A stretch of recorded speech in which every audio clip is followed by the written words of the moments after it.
We are live. We can start the introduction video. 3, 2, 1.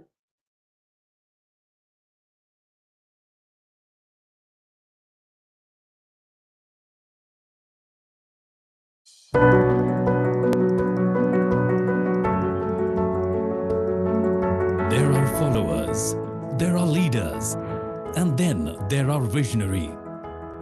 Taking people and society to where they ought to be rather than where they want to be is what separates a visionary from a mere leader. This rare quality is what sets apart Nitin Gadkari, Minister of Road Transport and Highways, from many of his ilk.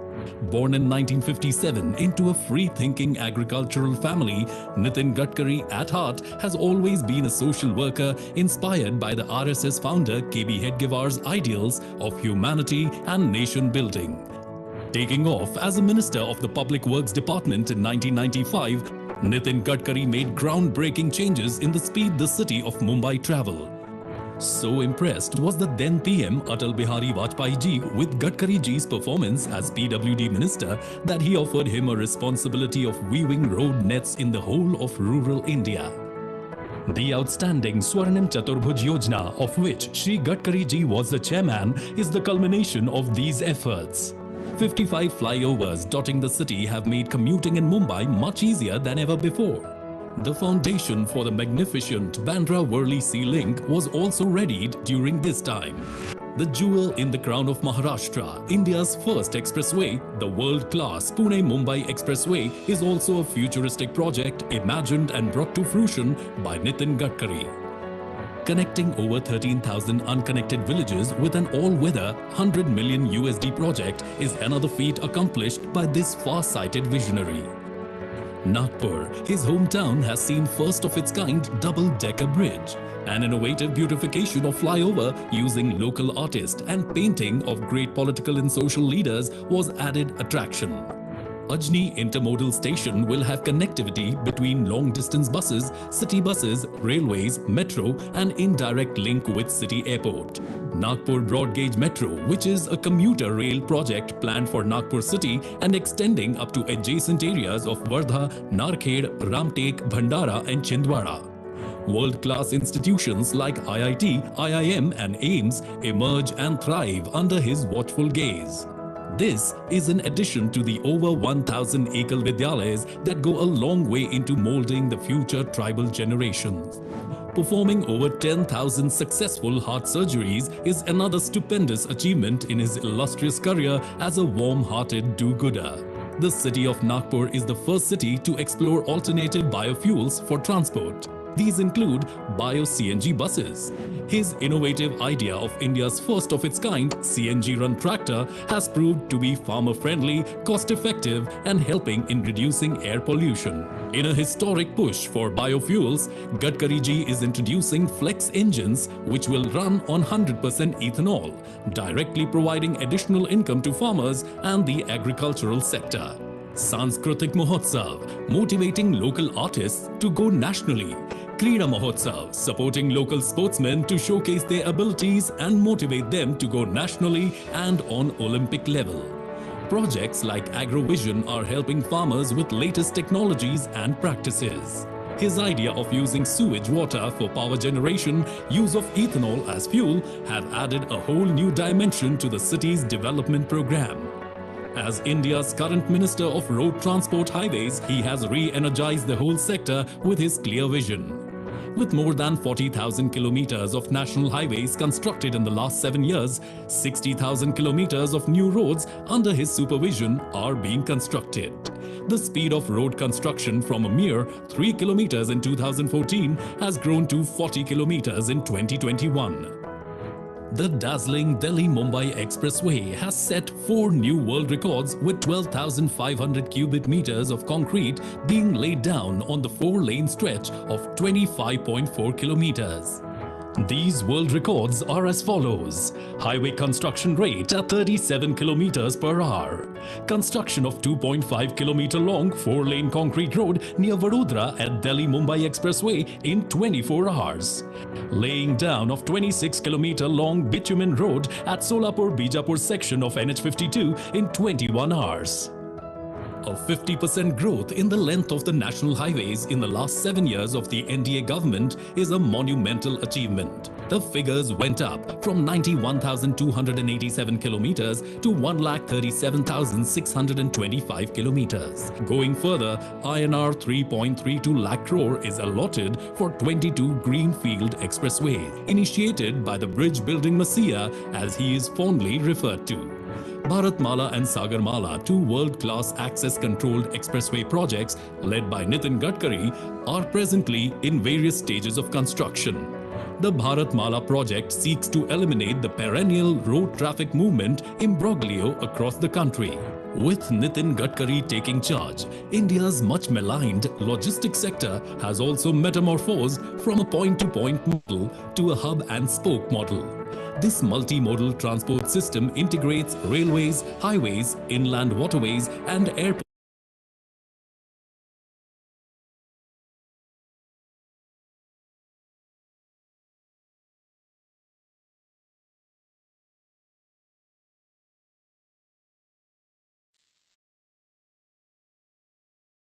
Is the sound there?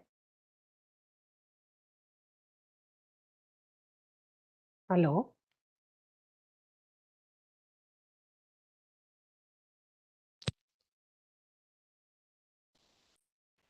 Hello? Am I audible? Yes, you are audible, but the video lost its sound. Yeah.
Volume is not there.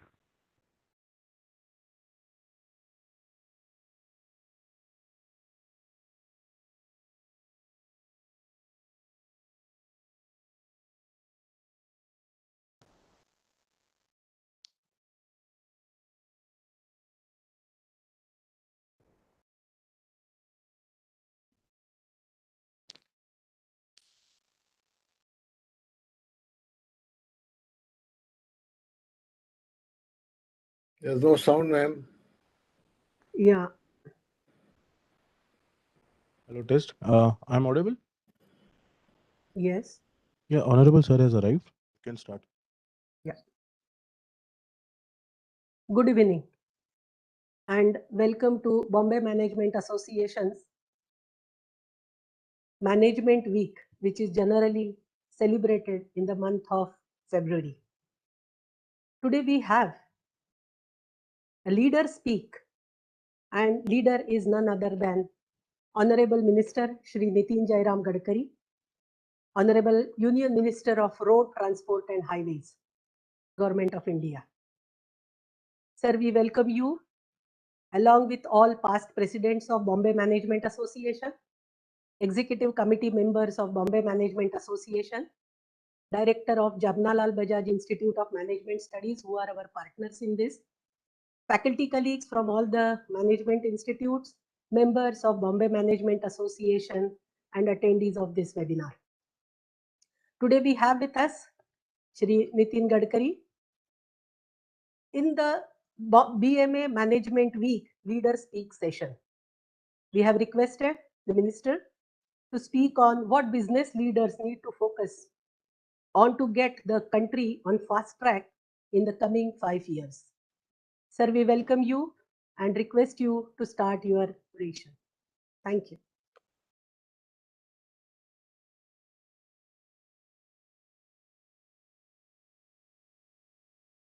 Not audible.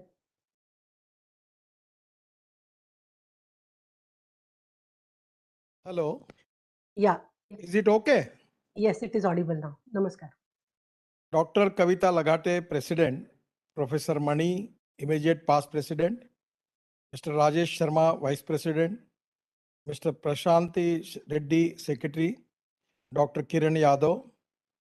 All past President, members, industry leaders, Director of Management Institution, and dear students. First of all, I'm giving my all best wishes to all of you.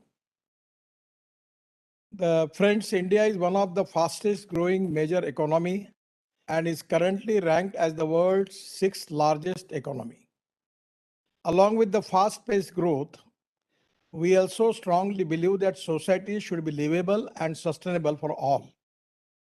With a focus on ethics, ecology, and environment, we all must be aligned with the commitment made by the Honorable Prime Minister and recently at the COP26 summit to achieve the target of net zero emissions by the year 2070.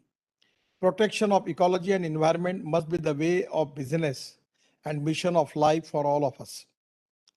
Our PM has a dream to make India Atmanirbhar and set a vision to become a $5 trillion economy by 2025, where your role is very important. India is a favorable destination for investors and businesses, and we have a huge domestic market, intellectual skilled and young manpower, a cheap labor force, and a good governance framework, and India become a prime link for the global supply chain. The government has taken several initiatives across all sectors to make Indian industry globally competitive. The government is supporting domestic manufacturing and encouraging localization of industrial needs. Various production-linked incentive schemes are functional to boost local manufacturing. I always say the use of science, technology, research, skill, innovation, entrepreneurship, and successful practices. We call it as a knowledge, and knowledge is the superpower, and conversion of knowledge into wealth is the future. The industrial approach for everyone is very important. The second important point is the conversion of waste into wealth. Nothing is waste, but it depends upon the appropriate vision and appropriate technology to convert the waste into wealth. Technology is important in both these aspects. Adoption of appropriate technology will be beneficial for your businesses. Every time new ideas, new thinking, new experiments are required for the survival and growth of any business. Challenges can be overcome through positivity, self-confidence, and strong leadership. The study of locally available resources and raw materials suitable technologies, machinery needs to be explored. I always telling to the people that we should have the need-based research, and this is very important. If the industry in the area where the raw material, if it is available, appropriate raw material and appropriate technology, it can be cost effective to develop industry in that area. We have 115 aspirant districts, which are socially, economically, educationally backward. My suggestion is we need to understand and concentrate on this area, particularly agriculture, rural and tribal area, where what type of materials are available by which using the appropriate technology, we can create more employment potential and wealth for the country. We need to find out our import substitutes. Our products should be cost effective, indigenous, qualitative and eco-friendly. With this, we will get economic viability and demand will increase. We are targeting to enhance our export to become Atmanirbhar in the real sense. The export potential is very important. And I will request you that the people like you, the institute, can work on this particularly proposal to find out which are the imports for the country and where we can contribute for import substitute, cost effective, pollution free and indigenous. For example, talking about the semiconductor, we have a lot of shortage. Our total automobile industry, IT industry is depending upon that. Is there is any way out by which we can be manufacturing semiconductors in the country? It can be a great thing for the country. And in the sector of fuel also, we are presently have import of 8 lakh crore we are spending on import of crude oil, petroleum products. Here we can go for ethanol, methanol, biodiesel, bio-CNG, electric and green hydrogen. And green hydrogen is the future. So we can make this mission by which it will be import substitute, cost effective, pollution free and indigenous. So we should focus on product designing, packaging, branding and digital marketing. We need to go for joint ventures for technology transfer and value addition. We should promote and invest in businesses having recyclability and sustainability aspect. We should strongly encourage startups and small business entities. Sometimes bigger ideas came from smaller people. This will pave the path for Atmanirbhar Bharat and Make in India initiatives at a larger scale. Sector-wise GDP contribution, agriculture and allied industries come to 8 to 12%, manufacturing sector 20 to 24%, and service sector coming approximately 52 to 54%. We need to take special efforts for the development of rural tribal villages and agriculture communities, including 115 aspirational districts, which are economically, socially, and educationally backward in India. And the size of the automobile industry in India is presently 7.5 lakh crore, which will become 15 lakh crore in coming years. I am 100% confident all reputed international auto brands are available in India, and this industry generates the highest employment and revenue for the government. Our TVS, Bajaj and Hero export 50% of their two-wheeler production, and our country's import of petroleum products worth rupees 8 lakh crores. Further, petrol and diesel run vehicles are significantly contributing to hazardous air pollution. My suggestion to all of you that we want to make our automobile industry as #1 manufacturing hub in the world.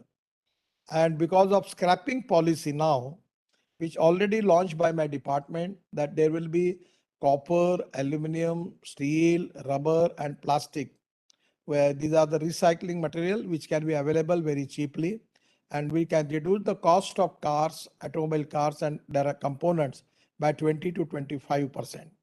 So we are promoting the use of clean and green alternative fuels such as ethanol, methanol, biodiesel, bio-CNG, LNG, SCNG, electricity and hydrogen fuel cell. This is the future. And today India is becoming the largest EV market for electric two-wheelers, three-wheelers and cars. The startups and the new entrants in the EV industry are performing well over traditional auto players. The per kilometer cost of petrol-based vehicle is rupees 10 per kilometer. For diesel, it is rupees 7 per kilometer, and for electric, it is only 1 rupee per kilometer. The solar-based electricity generation cost is very cheap, which comes less than 2 rupees per unit. It also ensures a zero carbon emission cycle. Today, 38% of the electricity is generated from solar energy, which targeting for 60%, and we can fulfill the domestic EV charging through a rooftop solar system. We intend to shift our public transport and logistics on electricity, solar-based EV charging stations, EV auto components and battery chargers will have huge demand soon. The government has a roadmap for 20% blend of ethanol with petrol by 2025, and there will be a requirement of 2,000 crore liters of ethanol, and for that 250 to 300 ethanol production plants need to be established in the country. We have allowed the production of ethanol from surplus and damaged food grains such as rice, corns, sweet sorghum, bajra, jowar, in addition to sugarcane juice, BAB molasses and CAB molasses. This will give an additional income to our farmers. We have issued an advisory for automakers to offer vehicle with flex engine, which can run on 100% petrol or 100% bioethanol. I also launched a two-wheeler bike by TVS which runs on 100% ethanol. Our Prime Minister has recently launched 300% ethanol pumps and in Pune, and we are promoting the setting up a dispensing units by providing entities. The bioethanol can be used as aviation fuel up to blend proportion of 50%. We can use ethanol in generator sets. I have carried out successful experiments and I am using ethanol in genset which are giving an excellent efficiency at the lower price without any air pollution. I am also using ethanol as a fuel for drones for agriculture purposes such as spraying, agriculture spraying which is an excellent indigenous and cost-effective solution for our farmers. The green hydrogen is a zero carbon fuel and sustainable alternative to coal, oil and gas based energy sources. It is fuel for the future. Mumbai has about 720 kilometers of long coastline whereby using ample solar, tidal and wind energy, we can produce green hydrogen from seawater. IIT Madras is researching the development of cost-effective technology. Municipal sewage water and solid waste can also be a potential source for green hydrogen, which can be utilized to run public transport buses and taxis in the cities. On the 16th of March, I am launching a Toyota car that runs on green hydrogen, and we are also exploring the use of green hydrogen as a fuel for railway, marine, and aviation applications. The green hydrogen will be a potential source of energy across the various sectors like fertilizers, cement, steel, mining industries with high energy consumptions. Recently announced green hydrogen policy facilitate and offer incentives to manufacture of green hydrogen in the country. We require expertise from business leaders to understand the market and recommendations to increase market acceptability of alternative fuels. One more area where BMA has opportunities to contribute is the blue economy. The government is aiming to achieve rupees 100 billion blue economy through its deep ocean mission and ocean resources in the coming years. As per one research by SDG panel, investment of 1 rupee in ocean activities would generate a return of 5 rupees. The mission could help in providing clean drinking water and exploring the avenues of desalination of water and extracting minerals from the ocean. The sustainable fisheries can generate more revenue, more fish, and help restore fish stocks 80% of international goods transported by sea. India is the biggest seaport. JNPT is the business port in the world. My ministry is also building a multi-modal logistic park in Mumbai. The government is committed to bringing the logistic cost in the country below 10% of GDP. Alongside, there is a huge opportunity for ocean and coastal tourism, which will create jobs and bring economic growth to the region.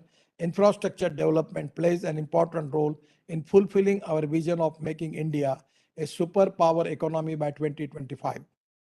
The government has given a massive push to the economy through the National Infrastructure Pipeline and PM Gati Shakti Plan, a dedicated focus on building new cities, ports, bridges, tunnels, high-speed rail and highways, which will have a multiplier effect on jobs and help reduce unemployment. And there is a need for an investment-driven growth model to achieve the goal of a $5 trillion economy, which in turn requires access to low-cost capital. And the roads have the largest share in the national monetization plan at 26%, with a target of rupees 1.6 lakh crore over 4 years. The Infrastructure Investment Trust, InvIT, has enabled a new set of investors like mutual funds, insurance companies, and pension funds to invest in the road sector. The SEBI will formulate guidelines for retail investors to participate in InvIT of NHI with an option to earn monthly returns in the near future. NHI shall be monetizing various road assets through a mix of InvIT and toll operate transfer, TOT, which shall provide returns to both institutional and retail investors. I strongly believe in offering an opportunity to the common citizen with low and middle income to invest in infrastructure projects through InvIT. In this regard, the professionals like you can propose a viable financial model to encourage this huge pool of investors to securely invest in infrastructure projects with good returns. Surety contracts instead of bank guarantees will be the game changer. They will release the blocked liquidity and also reduce litigations in case of contractor defaults. General insurance companies are working on the best possible products as per the guidelines issued by IRDA. India business leaders need to become more agile and adaptable to ensure relevance, competitiveness, and sustainability in the new normal world. Finally, I would say your social consciousness, social awareness, and social responsibility towards society and societal issues and upliftment is very much expected with mutual cooperation, communication, and coordination. We can resolve our issues and make a win-win solutions for all stakeholders. The government is supportive, flexible, time-bound, and transparent and corruption-free toward the ease of doing business ecosystem in the country. With these words, it has been a pleasure and a privilege to address the leader speak session, and I wish the best to the Bombay Management Association in all its endeavors. Thank you very much. Namaskar.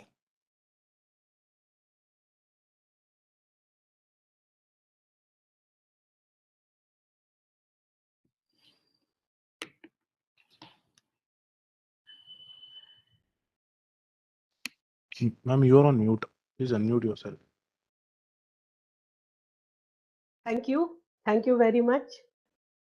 I will request Dr. Kiran Yadav to do the question answer sessions.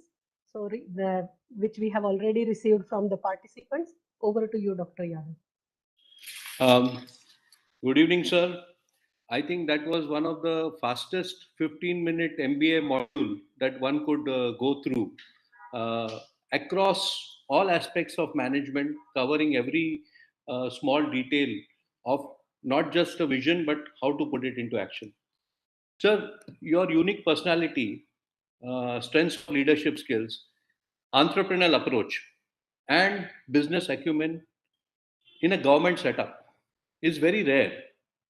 And tell us your guru mantra for making things happen, because I think implementation is the biggest challenge in India. When I was responsible for making of road construction in Maharashtra, I was constructed Mumbai-Pune Express Highway, 55 flyovers and Varli-Bandra sailing project.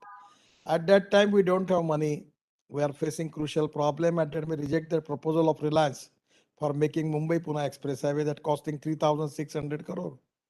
So when I was in one of the press conferences in Pune, one of the journalists asked me, how much money you have for making this road? I give the answer that we have only 5 crores. Then how it is possible to make this road within 2 years with 1,800 crore when the Reliance tender was for 3,600 crore? I'm talking about 97, 96.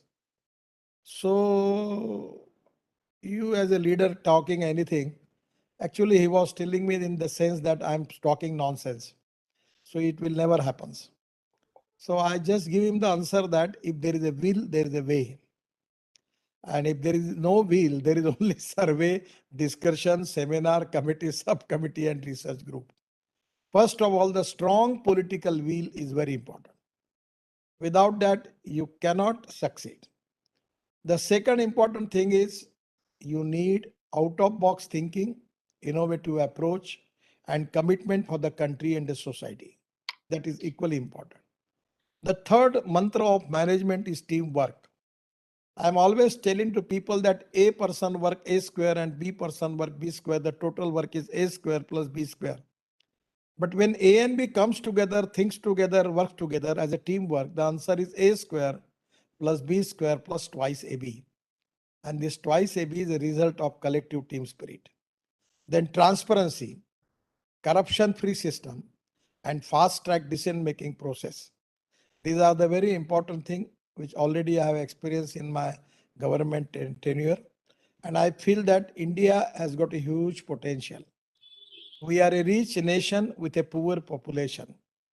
But our strong political will for national reconstruction, for making strong economy in the first number one economy in the world for India. It is a dream of all of us.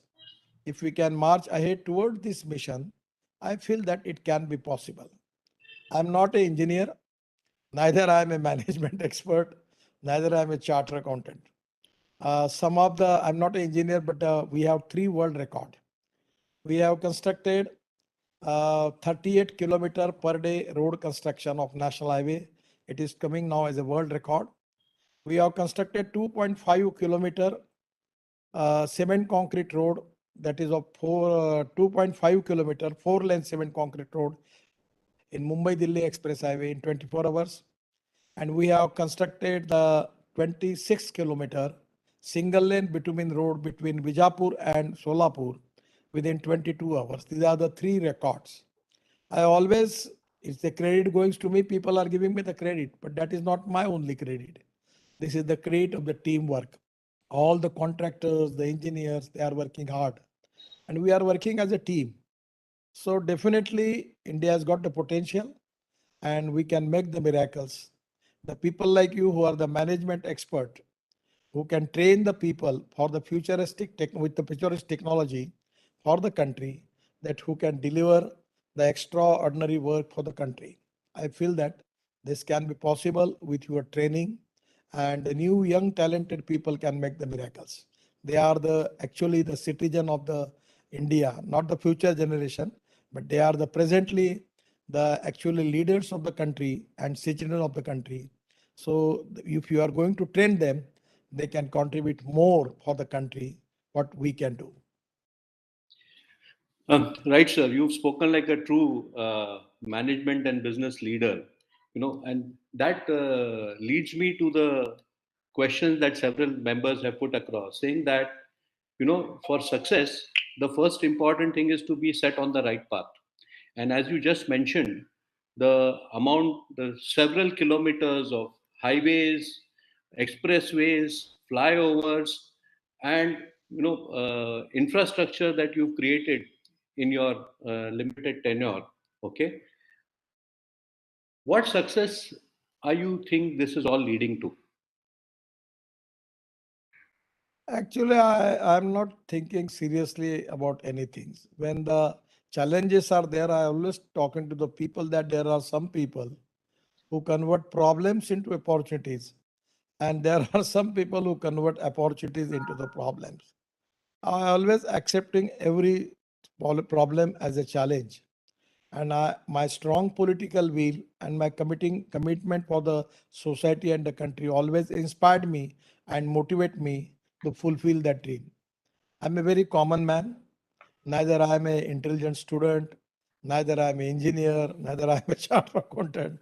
I'm a very, very common man.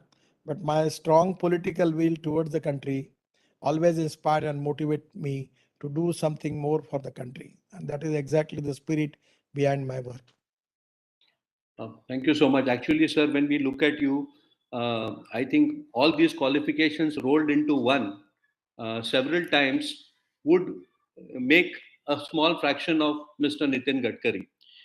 But coming back to the other questions, sir, there are a lot of startups, entrepreneurs, and even seasoned businessmen who are actually attending this session, who wished to know, what are the sectors in your opinion that will boom in the next 5 years? I think in your address, you actually gave a whole list of sectors that are being planned and focused on and envisioned for success. But for action for simple people like us, what would you say we should focus on for development in the boom in the next 5 years, sir? Actually, I will request you as a management expert, let us take the list of our imports. And with the IIT people, the engineering people, the management experts, you can inspire the people that these are the imports and India can make imports alternatives, import substitutes. And this can be a good vision to the all entrepreneurs. The most important thing is export. And this is also there is a list of exports available. So in the area, by reducing the logistic cost, that is exactly the important for all of us, that how we can reduce the logistic cost. At the same time, quality consciousness is very important. 101% good quality, good packaging and delivery on time, that is punctuality, is important for international business. So India, we have got the youngest talented engineering manpower in the whole world is available with India. We have got the availability of raw materials. We have got the labors with a cheaper rate. And we have got the people, genius people, who can have a lot of startup research. 100%, we are very much competitive. And presently in the world, the whole world is now not very much interested to deal with China. They want to deal with India. And here is the opportunity. And we can take that. For that reason, people like you, we have to find out what are the obstacles, what are the negative things, what are the problems, and find out the positive things and support the entrepreneurs and tell them the way out, that how it can be possible for them to get good success. So I always telling to the people that you can donate I, but you cannot donate vision. The lack of vision, appropriate vision, and 100% appropriate technology is very important. We need to reduce the cost and improve the quality. When I'm working with in infrastructure, I'm always telling the people that we need to reduce the cost of construction and increase the quality of construction. We need to use different type of materials by which we can increase the quality of construction. At the same time, we can reduce the cost of construction.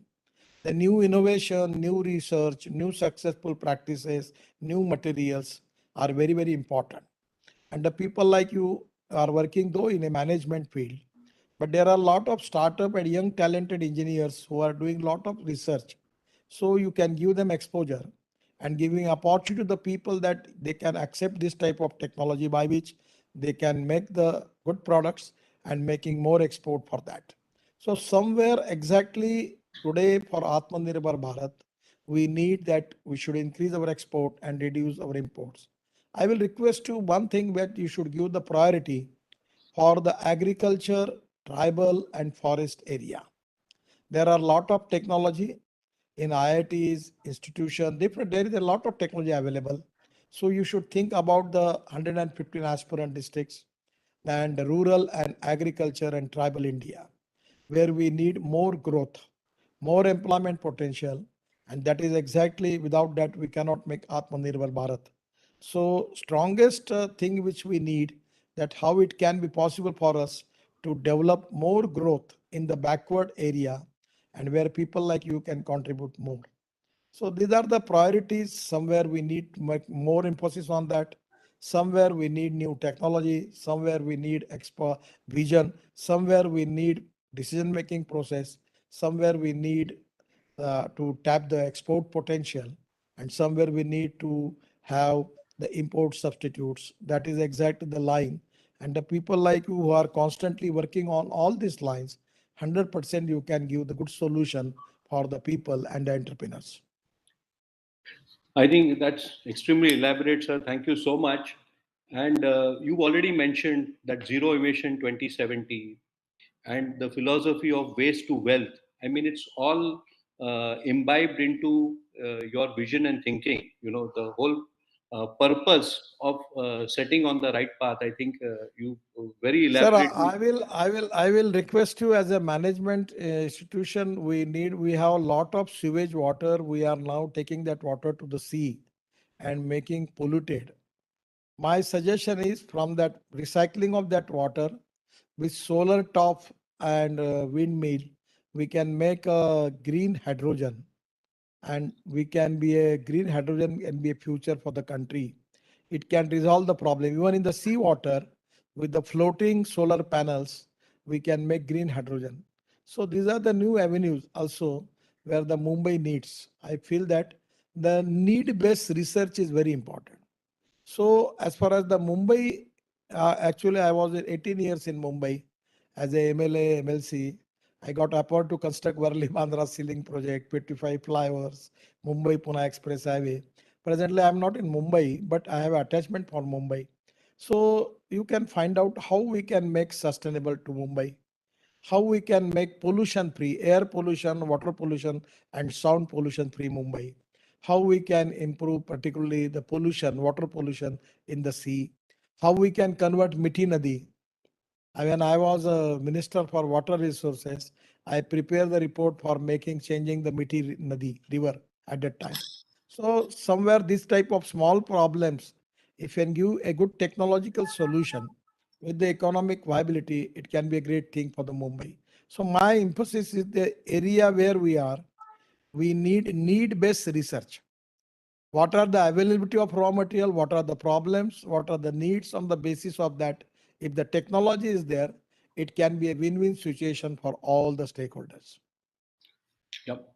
I think, sir, you've actually answered the last question which I was going to ask, saying that development always comes at a cost, and then there is some trade-off that happens. But you have shown the way that the trade-off need not necessarily be in terms of trying to compromise, but there's always a way out. So thank you so much, sir. And I think since we are already reaching the end of the time that you've so graciously allotted to us, I would request hand it over back to Kavita ma'am. And thank you so much, sir. Thank you. Thank you very much, sir, for your uh, responses to the questions that we had in our mind. And I think in this you have given so many directions for research and to entrepreneurs to create the ventures which will help in the development. Thank you. I will request the Vice President Shri Rajesh Sharma ji to propose formal vote of thanks. Rajesh ji.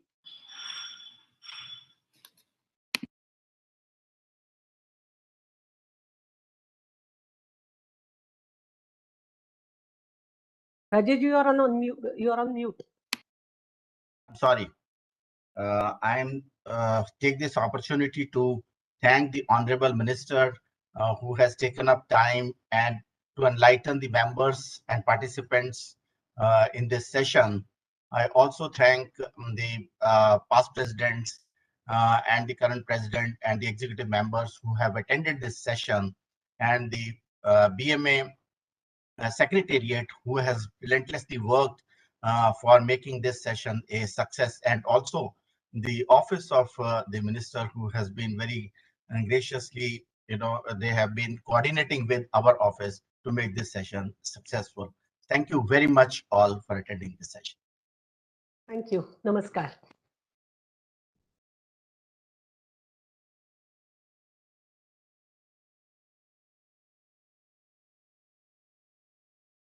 Vishwaraj, we can stop. Yes, ma'am.